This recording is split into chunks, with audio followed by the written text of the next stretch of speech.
Imagine you spent an entire year working 60 hours a week. You missed dinners with your kids, you skipped vacations, you pushed your body and your mind to the limit just to put some money away for a rainy day.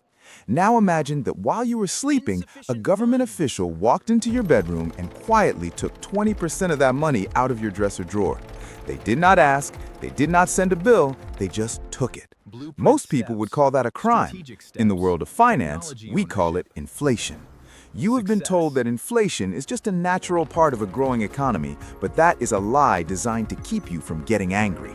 It is a hidden tax on your time and your life. Today, I'm going to show you who is actually holding the needle and how to stop the bleed. Welcome to Milo Money. You feel the sting every single time you go to the grocery store or pull up to the gas pump. You look at the total on the screen and wonder how $40 used to buy a full bag of groceries, but now it barely covers the snacks. You are told that prices are going up, but prices are not actually rising. The value of your money is falling. Think about the $100,000 your parents might have saved for retirement decades ago. Back then, that amount of money could buy a literal mansion and a fleet of cars.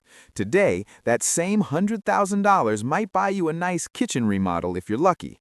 You are working for the same currency, but that currency represents less and less of your actual human energy every single day. You are running faster and faster on a treadmill that is being tilted against you. You are paying for government spending through the devaluation of your savings, and you never got to vote on it. Here's the secret the 1% will never tell you on the evening news. Inflation is a massive wealth transfer from the people who work for money to the people who own the things that money buys. When the government prints more currency to cover its own debts, the supply of dollars goes up and the value of each individual dollar goes down.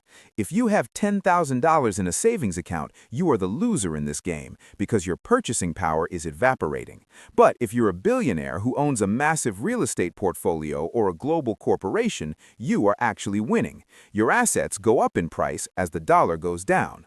The wealthy do not hold cash because they know cash is a melting ice cube.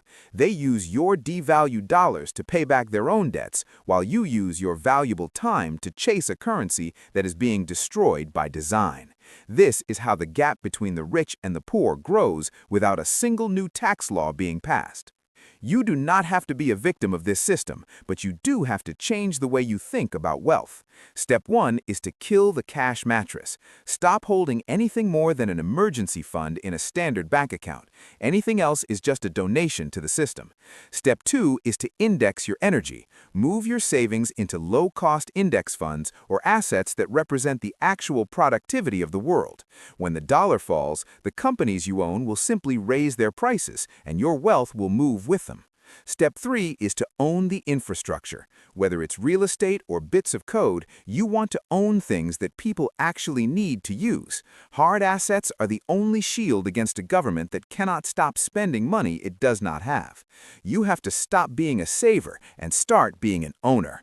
If you do not own a piece of the economy will eventually own you.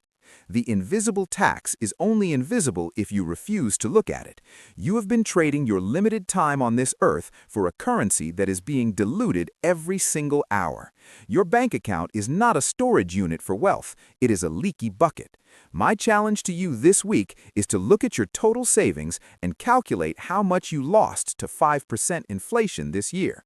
Once you see the number, you will realize that being conservative with your cash is the riskiest move you can make. It is time to stop playing their game and start building your own. Next time, we're breaking down why your home might be the biggest trap in your portfolio. I'm Milo. Stay wealthy.